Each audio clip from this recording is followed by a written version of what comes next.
Hey guys, in this video I'll show you how to close your ETRADE account.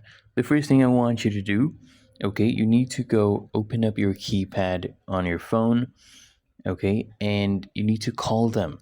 So if you're a US customer, call them on this number 1-800, okay, 387 2331.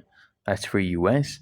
For international, I'll tell you what the number is.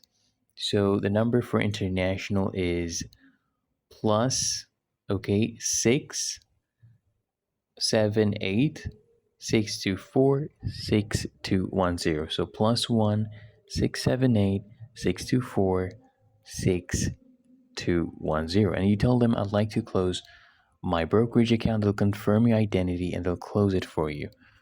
Okay, that's the only way to go about it. There's no exact option on the app or website where you can close. You need to talk to someone. So if you found this helpful, make sure you smash the like button and subscribe to App Mentor.